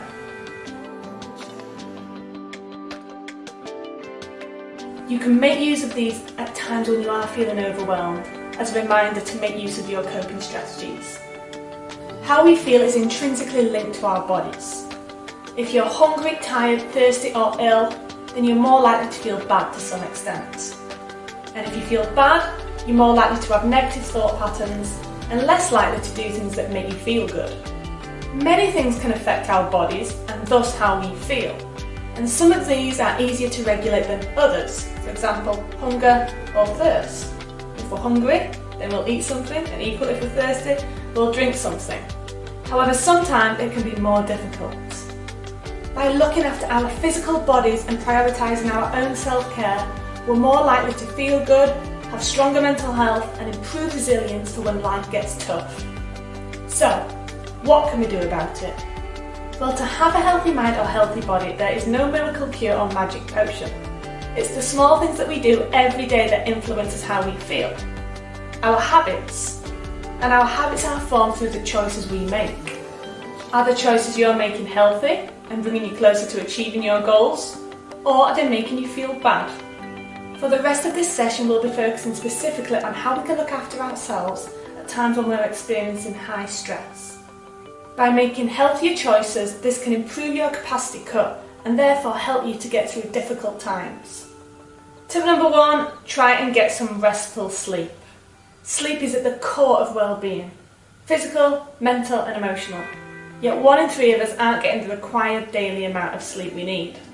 During sleep, your body heals itself and restores its chemical balance. Your brain forges new connections and helps consolidate memories from the day so that you remember more. Without enough sleep, your brain and body systems won't function properly. And as well as it making you feel generally rubbish, it can also affect your cognitive abilities and also your health. You may struggle focusing on small tasks, remembering information, or paying attention in class. Young people like yourself should be getting 8 to 10 hours of sleep every single night, and adults between 7 to 8 hours. I know what helps me is going to sleep at the same time every night and getting up at the same time every morning. I also try and read a book before I go to sleep, as that helps to relax me, and I also sleep with earplugs so that nothing can disrupt my sleep. Lots of things can affect our sleep, from having technology in the bedroom, our rooms being too hot or too cold, what we eat or drink before we go to sleep, it being too noisy, or even maybe just not exercising enough during the day so that our bodies are not physically tired enough come bedtime. Turn to your worksheet and answer the questions to help you reflect on your sleep last night. Think about what time you went to sleep at last night. Not the time you went to bed at, the time you fell asleep at.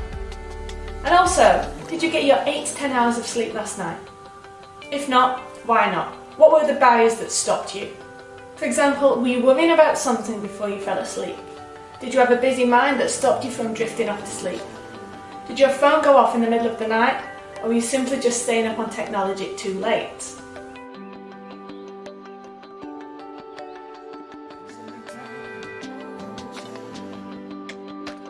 Now that you've identified your sleep barriers, what steps could you take to try and tackle these problems? Here are some solutions that might help.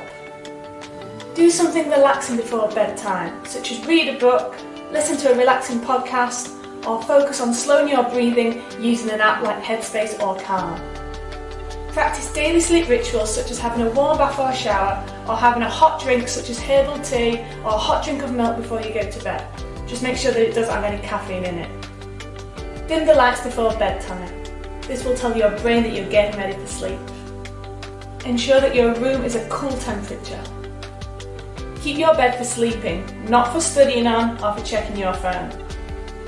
Go to sleep at the same time every night and get up at the same time every morning. Doing this consistently every day has been shown to improve sleep. Keep technology and electronic devices out of the bedroom. The blue light wakes up your brain and inhibits melatonin, which is the hormone that controls your sleep cycle. Avoid naps during the day. Don't eat too late in the evening and avoid caffeinated drinks where possible. Try and be physically active every day. This will tire out your body and help you to sleep better at night. Which one are you going to try? Make a note in your workbook now.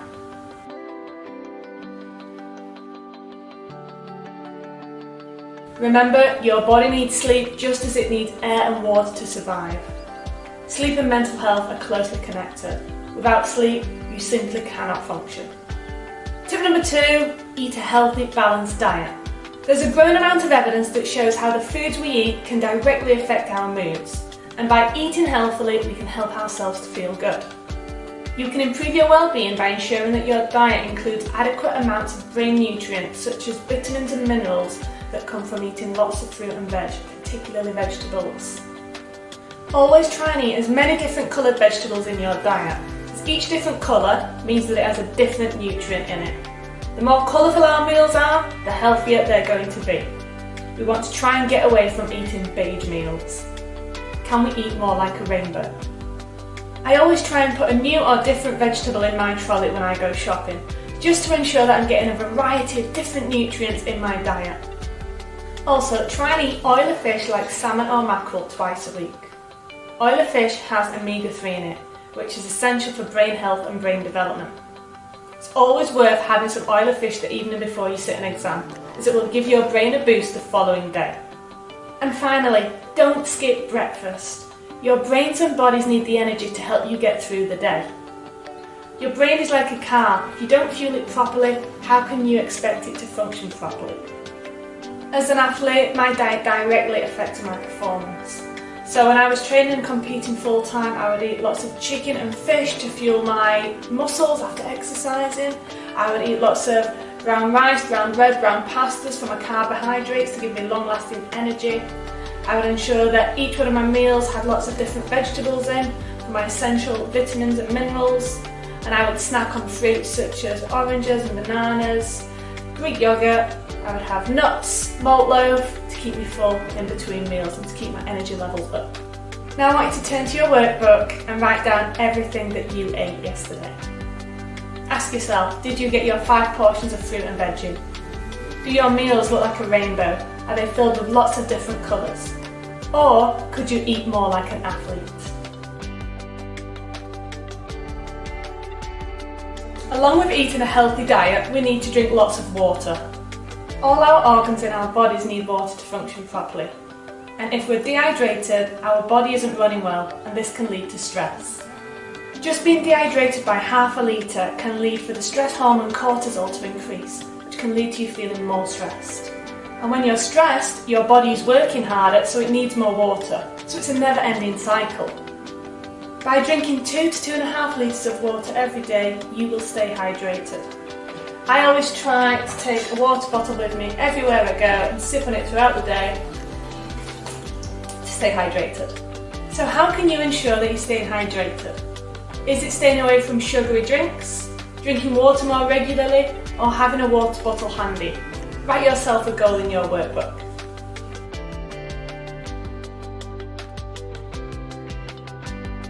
Tip number 4, be active for 60 minutes every day. It's recommended that young people should be physically active for 60 minutes every day. And that means moderate intensity physical activity. So making sure you're getting your heart rate up and you're getting out of breath. Such activities can include running, dancing, cycling, football, yoga, even just getting outside, going to walk the dog or walking to the shops all counts towards your 60 minutes physical activity. When you exercise, your brain produces a chemical called endorphins, and this can result in a mood and energy boost and help to reduce stress and anxiety. Not only that, but it can also to help you sleep better and improve your levels of self-confidence. I know that when I'm feeling low, I have to go out and exercise and instantly I feel better. For more detailed information on this, please refer to my physical activity video in this series.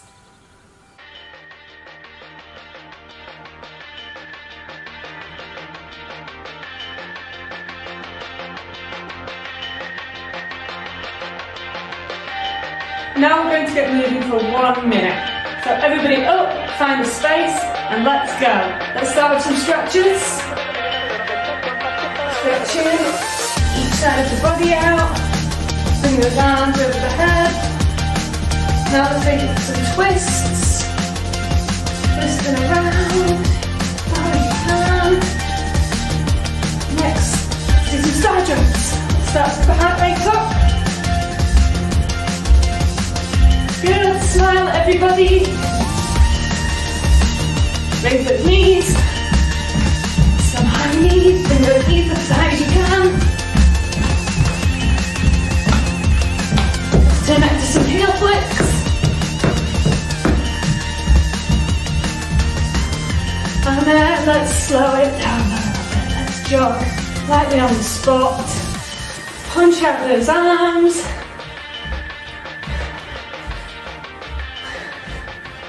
3, 2, 1.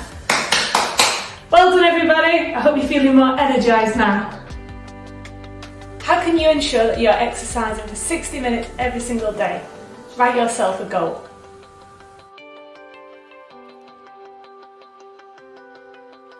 Tip number 5, take part in some relaxation exercises. If you're feeling stressed or anxious, then some relaxation exercises can help to bring your body back to a calm and relaxed state.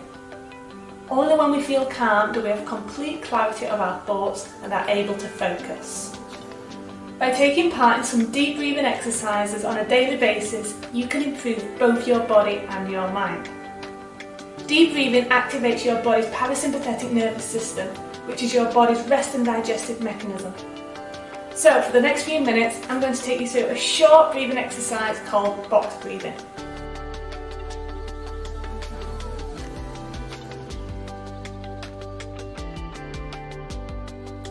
Sit comfortably and close your eyes if you wish. Take a deep breath in through your nose for a count of 4. 1, 2, 3, 4. Feel the air enter your lungs. Now hold your breath for 4 seconds. Begin to slowly exhale through your mouth for a count of 4. Pause the breath at the bottom of the exhale for 4 seconds. And repeat. Breathing in. 2, 3, 4. Hold. 2, 3, 4. Out. 2, 3, 4, pause, 2, 3, 4. Spend a few minutes practicing this breathing pattern in your own time. You should soon notice yourself starting to relax. You can try this at any time of day to help reduce your heart rate, help improve your focus and regain control, increase your energy, and it will also help you to sleep better. So, as a result of this session, I want to know one thing that you're going to do differently to improve your mental well-being. Write it down in your workbook.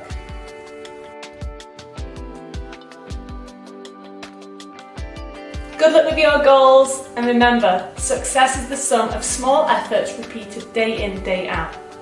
Only when we do these things every day will they become our habits, and our habits determine our success.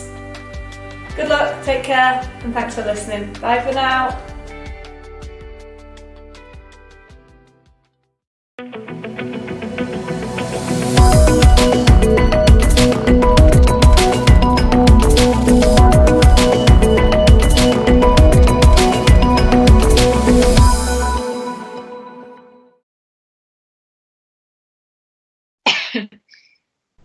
Okay, hello. My name is Becca and I work for the Wellbeing and Mental Health team at the University of Chester. We've also got my colleague here as well. Hi, so my name's Nicola, and I also work in the Wellbeing and Mental Health team. We are here to talk to you today all about managing stress and worry. Obviously, we're going through a very unique time at the moment. So we want to look at ways in which we can all manage stress and worry that we're all under, and some practical tips that you can hopefully take away and implement as well. So the aims for today's session, so we'll talk about who we are within the university context, because I know that's obviously usually we speak with our students, but we're speaking with you guys today. So we'll talk about a little bit about what it is that we actually do in our jobs. We'll then talk about the signs and symptoms of stress and worry, and then we'll look at some possible positive lifestyle changes and coping strategies that you can, like I said, that you can implement to help alleviate any feelings of stress or worry. So within the University of Chester, we are a support department who support students based upon whatever it is that they're going through. So that can be something like homesickness, isolation, or it could be things like long-term mental health conditions which students are managing alongside their studies. So we offer support, advice, guidance. We also have resources that students can access to help improve their mental health. And then we do sessions like this with our students, all about empowering students really, so that they've got skills and tools to be able to cope with whatever life throws at them throughout their time with us. So if you guys ever do end up at university, whether that's with us or another university, you will absolutely have a team that works the same as us, might have a different name, but does the same sort of stuff that you can access throughout your time, because going to university can be stressful. I think it's unlikely that it's not going to be stressful at some point, just the same as being at school is. But it's just knowing that you do have that support there should you need it at any point. So going back to the theme for today. So let's look firstly at the difference between stress and worry. So we've got a little definition here of stress. So stress is a state of mental or emotional strain or tension resulting from adverse or demanding circumstances. So essentially, something bad happens and that causes us to feel stressed. That's what it is. It is a perfectly normal biological response. Sometimes we can feel like maybe we're not resilient enough, or we're not coping as well if we are feeling really stressed. That's just not true. It's a natural response. We don't have control over it ultimately. And having a certain level of stress is good. I'm sure there'll be some of you who, when you're in a stressful situation, you perform quite well. So maybe in an exam situation, for example, and having that certain level of stress is good, but it's just about making sure that it doesn't start to negatively impact our daily lives. Stress to someone might be enjoyment to someone else. So we've got the example here of bungee jumping. That would be my idea of hell. But for someone else, that would be really enjoyable, and they'd get that adrenaline from being in that stressful environment. And like I said, stress, it can motivate people. It can motivate people to jump out of that plane if they're doing a skydive. It can motivate people to revise harder if they're in the exam period, but it can also paralyze people as well. So there's that phrase of sticking your head in the sand. So there's so much going on, you're feeling so overwhelmed and stressed that actually you just sit back and don't do anything. We then also want to look at worry as well, because stress and worry is so often interlinked, and quite often the two do come together as well. And worry is different from anxiety. So anxiety, someone who has anxiety has been diagnosed with that mental health condition, whereas we all worry. Everyone worries at some point, some more than others. And it is a natural reaction, but it's about making sure it doesn't have a negative impact on our daily lives. So a definition of worry is to feel or cause to feel troubled about actual or potential problems. That's not the easiest definition to understand, but essentially something's happened and we worry about it. So maybe a family member or a friend is poorly and that causes us to worry. Also, we can worry about things that haven't actually happened, and sometimes that can be called catastrophizing. So maybe something you're worrying about something that could happen, and then you make it into a massive deal, even though actually nothing has taken place. And that's quite often what people who have anxiety struggle with. So it doesn't have to be necessarily something that is taking place, but it could just be something that you're thinking about and worrying about as well. Worry is an unpleasant emotion. I'm sure we will all agree with that is experienced in anticipation of some perceived future negative event. So you're worrying about the exam period, you're worrying about starting university. And when left unmanaged, it can lead to symptoms of anxiety. It doesn't necessarily, and definitely the majority it won't, but with some people it can. And it's about making sure that you've got that distinction. So what we would say is that someone would be struggling with anxiety when things are starting to have a daily impact on their lives, and worrying is just getting a little bit out of control. That there's no one size fits all, and the same with physical health. Having a cold doesn't affect us all in the same way. It's the same with mental health as well. There may be some symptoms which are quite common, but it's all about how it affects you personally. So moving on to the next slide. One thing that we did want to talk about, which is what we talk about a lot with our students, is the analogy of a stress bucket. So essentially, this is just a really good way of looking at what stress is and being able to put it into practice so that we can sort of identify when things are getting too much and when maybe we do need some extra support. So if we look at this stress bucket here, if you look at the arrows that are facing downwards, so those 3 arrows symbolize things that are causing us stress. So let's just throw up some examples. So for an example, you've got an exam coming up and that is causing you stress. I know at the moment exams aren't happening, which is great, but at some point, I imagine that most of you will be doing an exam. All of us will be doing an exam at some point, unfortunately. So that is going to cause us stress. That's natural. Another example of stress could be that a family member's unwell, and that is making you stress. And then another example is you've had a fallout with your friend, and that's causing you stress as well. Happens to all of us. So those 3 red arrows go downwards into the bucket. So if we imagine that within our stress bucket, we've all got a level of water in there. Some people's levels of water will be quite slim and quite shallow. Some will be relatively full. And that's not a reflection of us being resilient or not resilient or not being strong enough. It's just that things have happened to us, where we grow up and the experiences we've gone through, which has sort of helped develop how resilient we are, which isn't a bad thing. It's just, we're all different. We've all had different experiences, which means that we can cope with some things better or not as great as other people. So if those 3 red arrows go down into that bucket, what we need to imagine is that stress is starting to raise our stress levels. So that water level is starting to rise. And ultimately, if stressful things keep happening and we can't deal with them, then slowly that water level is just going to go over the top of the bucket and it's just going to overflow. And that basically means that we can't cope anymore. So however that materializes for each of us as individuals, ultimately we're unable to cope. We can't take on any more stress. So as it says on this little infographic here, if the bucket does overflow, then that's something that's called snapping, essentially. So what we need to do is look at how we can start to get rid of some of that stress. So if you imagine there's a tap on the side of a bucket and we need to sort of open that tap and just let the water flow out. So there's both good ways and bad ways of doing that. So we've all got coping mechanisms for when things go wrong. So if we are feeling stressed, some people will find, like we've said before, some people will find that a massive motivator. So if they're stressing about exams, they will use that stress and that pressure that they're under to then develop revision notes or develop a revision timetable, which helps to deal with the actual stress.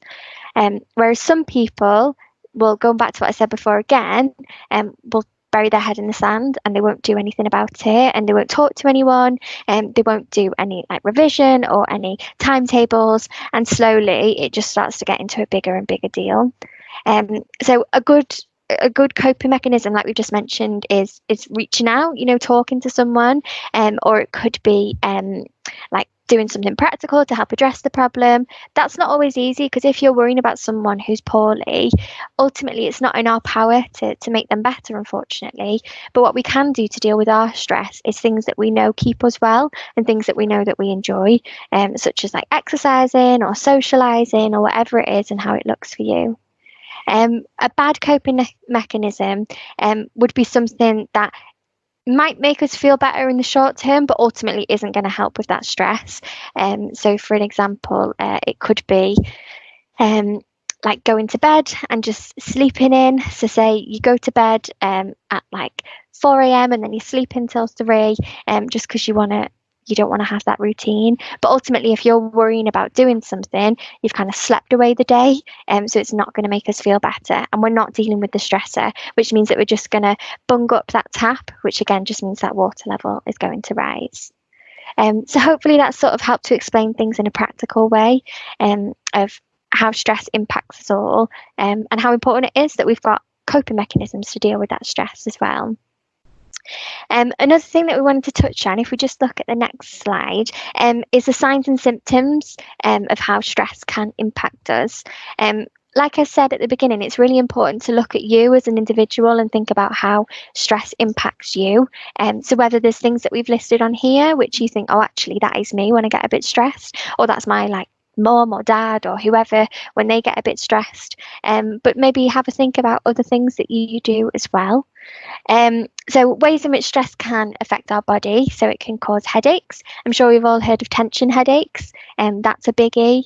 It can trigger existing illnesses. So if you've got something else going on, a long-term condition, then maybe it can make that a little bit more difficult when you're under stress. Cold sores, for example, if people are prone to getting cold sores, then when they're feeling a bit stressed or under the weather, another one can crop up, can't it? You can become more prone to new illnesses. So I don't know if you've ever noticed when someone's quite stressed, they might then get a cold, and it's because the stress is sort of taking over and weakening their immune system, so it makes them a bit more vulnerable to getting a cold. You can have digestive problems, tense muscles. When I was at school and I used to do exams, I always used to come out of an exam with a knot in my back, and it's just because I was so tense because it was a stressful situation, and I definitely wasn't the only one in that. You can get muscular twitches, skin irritations, breathlessness is a biggie, and sweating as well. You know, when like, you get sweaty palms if you're feeling a bit stressed, like before a driving test, for example. Another thing that we wanted to look at is behaviour and how stress impacts that. So it can make you a bit more clumsy, a bit more prone to accidents.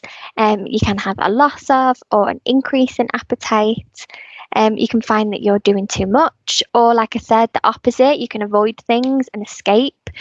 Insomnia or sleeping too much. You can feel a bit restless and you're not able to sit down just because your mind's like in overdrive and you can't sit down, you need to get up and do stuff. Or you can withdraw from people as well. If you're feeling stressed and you don't really want to talk about it, because talk about it makes it feel like it's going to be more real, so you kind of withdraw from people, which might seem like you're helping the solution in the short term, but ultimately you're just going to feel more and more isolated. So if you can have that conversation, you can feel that, you know, that slogan of a problem halved is a problem shared. Problem shared is a problem halved, nearly. A problem shared is a problem halved. That's such a popular phrase because it's true. There's a reason why we do need to talk to each other. Looking at some other aspects of how it can impact us. So emotions, it can cause us a loss of confidence, make us more fussy or a little bit irritable, maybe not the best person to live with. It can make us feel a little bit low in our mood, and potentially it can trigger depression if anyone struggles with depression. Apathy can help us feel more isolated, apprehensive, and can make us angry as well, especially if we're feeling stressed about something that we can't necessarily fix. And then finally, in terms of mind, it can make our thinking a little bit muddled and we can feel a bit confused because we don't really know what to do. Impaired judgment, maybe we make decisions which aren't the best for us because we are feeling so stressed, like going to bed at 4 a.m. We can struggle with nightmares. It's all in that subconscious. If your brain's in overdrive, then when you go to sleep, it kind of comes out and you can't rest, which obviously doesn't help if you're feeling stressed. It can make you indecisive, negative, it can make you ruminate, so you're thinking and like constantly replaying situations in your head, and then unrealistic problem solving as well. So maybe you think that you can revise for an exam in like 2 hours when probably isn't going to be the best outcome.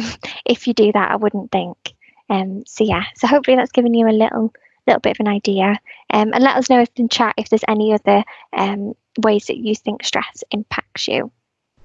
I'm going to pass it over to Nick now to talk about tips of how you can manage stress and worry going forward. Okay, brilliant. Thank you, Becca. So yeah, as Becca said, we're going to have a look at some practical tips that we can put in place if we do find that we're feeling stressed or we are worrying. So we're going to have a look first at our body and what physical things we can do to help ourselves.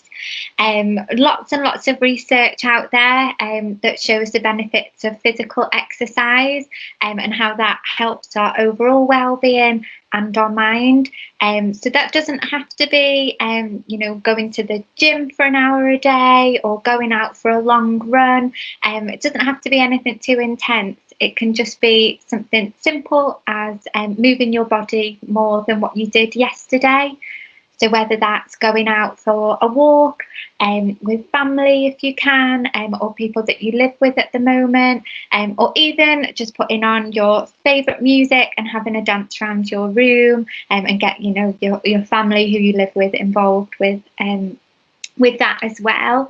Ideally, making sure that you are getting out at least once a day just to get some fresh air. That always helps our lungs, and if our mind is feeling quite bogged down, it can really help just to get some fresh air and oxygen onto us. Making sure that we're staying hydrated, so drinking plenty of water, and also making sure that we're eating healthy meals.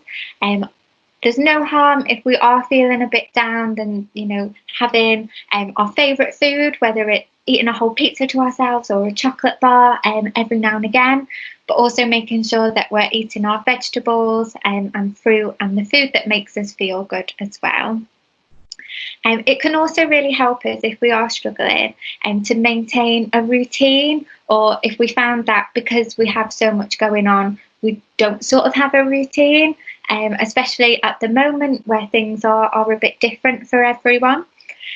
So making sure that we try and establish a routine. So that could look like getting up at the same time every day, going to bed at the same time every day, having your meals at set times, maybe it's going for a walk every day at 5 o'clock, speaking to friends, doing the things that you enjoy, but trying to keep everything in a day fairly similar, just to help you stay in that routine and keep your body moving as well. When it comes to sleep, sleep we all know is really, really important for us. I think we can probably all think of a time where we've had a bad night's sleep, and the next day we're probably not the happiest people, and we probably struggle to think straight as well. So it's really important that we are getting at least 6 hours, preferably a bit more hours of good quality sleep as well. And as Becca said, making sure that's at good times, not going to bed at 4 o'clock in the morning and sleeping until the afternoon, and making sure that it's during normal nighttime hours.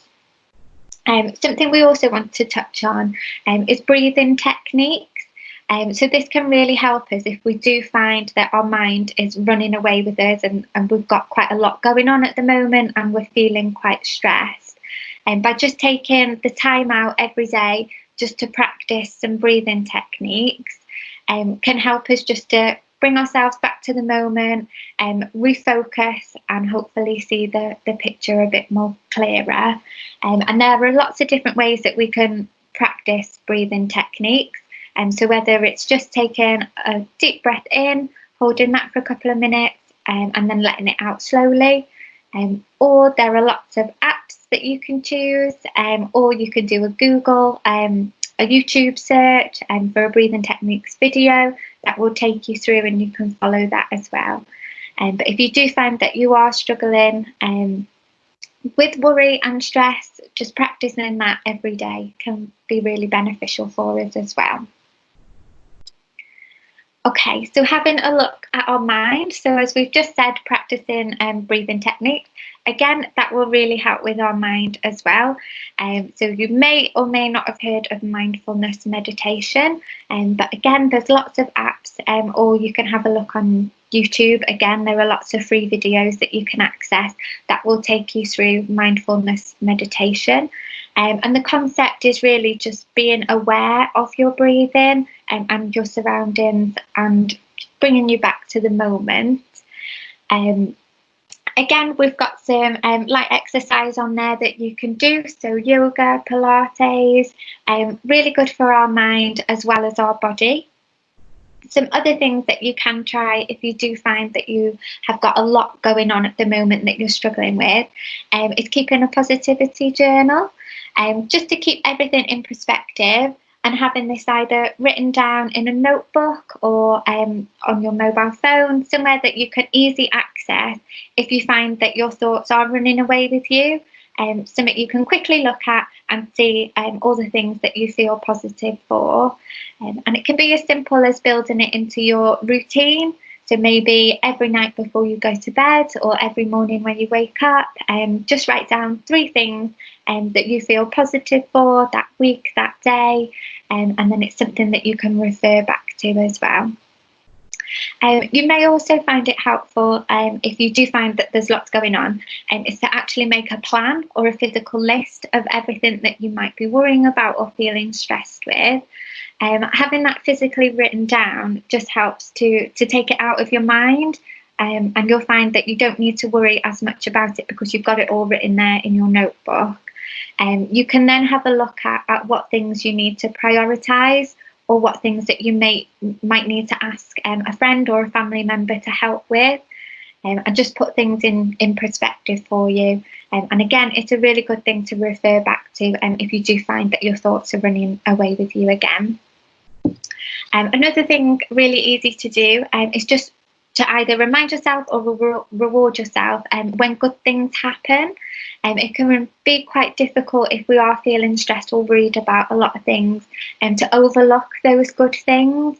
And it can be something as small as having a FaceTime or a phone call with a friend that you've not seen in ages. You know, that's a really good thing to happen. And just reminding yourself that those little things do happen in the day still, in your life still. So making sure that you're keeping them at the forefront of your mind as well. And then lastly, something that we talk about, I think, in every single session that we do, is just to be kind to yourself. It is natural to feel stressed at sometimes in our lives, and it's natural to worry. And it's really important that we are kind to ourselves. If things aren't going to plan, or we've made a routine and we don't stick to it that day, that's okay. And we've just got to remember to be kind to ourselves and know that we can try again tomorrow, or that there are those good things in life that are happening. And if we need to, have a look at our positivity journal again. So there's lots of different things that you can do, and it's all about finding what works for you as well. Okay, so just having a look at our emotions and behaviours and some practical things that we can do to support those. So it might actually be taking the time to step back from the situation that you're feeling worried about or stressed about, and think about it from a different person's point of view. Or even if you're finding that difficult, but you feel able to maybe tell a friend you trust or a family member, tell them and ask them if they can help with this one. Because sometimes when we are in the situation, it can be hard to see other things that are going on that might benefit. So really important just to try and take that time if you can. Leading on from that, it's also really important that we do stay connected with people, especially now in this time where things are a little bit difficult. If we're not going to school at the moment and being able to see our friends as easy as we did before, it's still really important that we do find ways to connect with people. So making sure that we are phoning our friends, speaking to our family members. If you are able to do a bit of volunteering, or if you did have a part-time job that you might be able to go back to, and making sure that you are keeping up with those types of things. Or if it's not something that you've done before, but you do find that you have the time and you would like to do it, maybe exploring what options there are available for you to volunteer or work, either one that fits you. It's also really important that you fill your day and find a sensible balance. And so going back to the routine that you make, if it's around exam time and you're thinking writing yourself a revision schedule, that's really good. But it's also really important that you don't just have study time in there, and that you are making time for the things you enjoy, your social life, your hobbies. No one can sit there from 9 to 5 studying or revising for an exam. It's just not possible. And it's going to make us feel a lot better and feel a lot more productive if we know we're only sitting down for 2 hours revision, and then we're going to FaceTime our friend, or we're going to go out and ride our bike, whatever our hobby is, whatever makes us feel good. So making sure we do get the right balance there. And then lastly, being responsible for our own well-being. So it can be really hard when we are feeling stressed and there's lots going on in our mind that we're worrying about, to take that first step. But knowing that we are responsible for our own well-being, knowing that there is lots that we can do, lots of practical, small and easy steps that we can do to help us feel better, is a really good step to remember. And even if we're having a day when we really don't feel like going for our walk perhaps that day, just knowing that once we do step outside and we do get a bit of fresh air, it will instantly make us feel a bit better. And so keeping up with those things is really important. Okay, so something else that we wanted to talk to you is a quick grounding technique, and that can be really useful to keep in the back of our minds and refer to if we do find that everything is getting a bit too much. So this technique looks to bring you back into the moment. So it's really easy. Remember it in 5, 4, 3, 2, 1. And you just look for 5 things around you that you can see. And you can either write them down or name them out loud, whichever works for you. So 5 things you can see, 4 things you can feel, 3 things you can hear, 2 things you can smell, and then 1 thing you can taste. And if you keep practicing that every time that you feel like things might be running away with you, it can really help to bring you in the moment. And so that's a little thing to remember, and it's really easy to remember as well. Every time that I do it, I always have to do it on my hand as well. So just find whatever works for you, because we are all different. Okay, so lastly, we just wanted to leave some resources with you. So some extra support if you did want to have a look into any of these.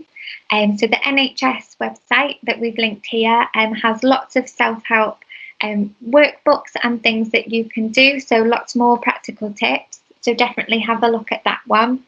We've also linked Young Minds, which is a really useful website, which you can find lots of resources on there for stress and worry and much more as well. We've also linked the NSPCC, and so again, really useful website with lots of resources on there and support for you, and also the Childline number. And then we just wanted to say, if you do find that you are struggling, if there is someone that you can trust, whether it's a parent, a guardian, a friend, do make sure you are reaching out, because we all need to reach out at some point in our lives, and that's okay. That's what they're there for. Okay, so thank you very much for listening to us today. We really hope you found it useful, and we'll take something away from it. And if there's anything that you want to leave, any feedback or share any resources that you find useful, then please do so in the chat box for us. Thank you very much. Thank you. Bye. Bye.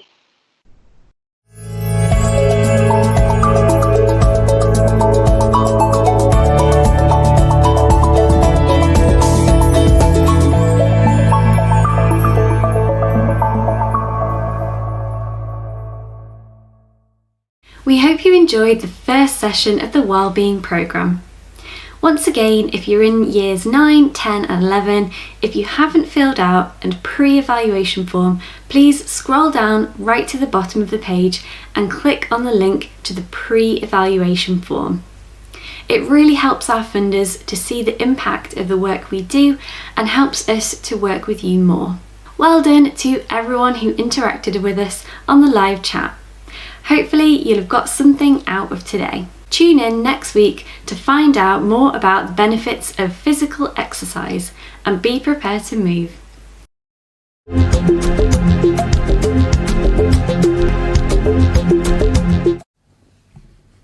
Thank you to the High Horizons team for hosting this extremely important broadcast surrounding mental health and wellbeing. And thank you to Jenna and the Wellbeing team at the University of Chester for sharing with us these great tips and tricks on how we can better look after ourselves. Now, if you have any questions for any of our speakers today, please continue to leave them in the live chat which is next to the video player. Once these have been sent, the teams will answer your questions as soon as possible. Also, if you missed any of our speakers or would like to look back on any of our content, please look below the video player where there is that on-demand section. These are available to you and your friends and family 24/7, so please look at your leisure. And remember, to stay in touch with the channel, please subscribe using the link at the top of the page.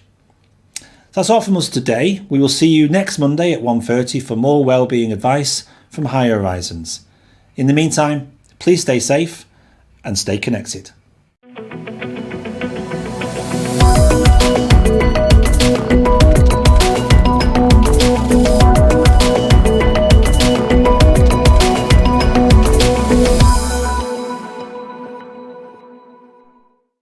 Welcome to this live chat facility tutorial. We have had a lot of questions recently about the chat facility and how to use it, so let's get into the video. The chat facility is built with students in mind, with a tool that doesn't need to be parent or teacher led. Each of our pages are linked to the person behind the broadcast, even after it's finished, so you can always ask your questions and get a response about the broadcast. So, let's have a look at how to use the chat facility.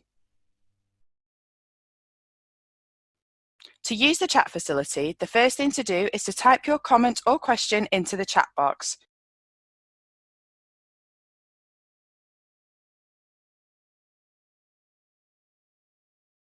You can now enter your screen name. Your screen name will show when you type your question or comment. Now you will see the chat facility ask for your email address. As I mentioned before, each of our pages are linked to people from the organisation who can reply to your questions. You can enter your email address, which will not be shared with anyone, to get a direct response from the people behind the broadcast. If you do not want a direct response, then click the button at the bottom. People behind the broadcast can still respond to you if you don't provide your email address. This just means you may have to come back to the page to check the response. To type your question, simply click on the chat box. You will then see two symbols appear. The @ symbol will mean your comment or question will be posted publicly for others to see. The email symbol means your comment or question can be sent directly to the person of your choice from the list that will appear. You can now speak to the people behind the broadcast and ask any questions you may have, or check out our partner pages to see the companies we work with who you can speak to right now about their current vacancies. You can also check out our careers page, which connects you to employers. Our live chat service is linked 24/7 to employers from a wide range of sectors, all waiting to hear from you. You can leave a question about how to produce a professional CV or how to prepare for interviews, anything work related, and one of our businesses will respond to you directly. You can also access a wide variety of live interactive broadcasts and video on demand with the live chat support on all pages. Now, this bit is for the parents, guardians and teachers. The best bit about the live chat facility is that it is completely moderated, so you don't need to worry if your young person leaves a silly comment, as it will only show on their screen and no one else's. Another great thing about the chat facility is that it is GDPR protected, so no information is shared with anyone else. We will protect all email addresses and will never share personal information of the young people. If you have any questions about the chat facility or the Learn Live channel, please use the email us icon at the top of the page. Thank you, stay safe and stay tuned.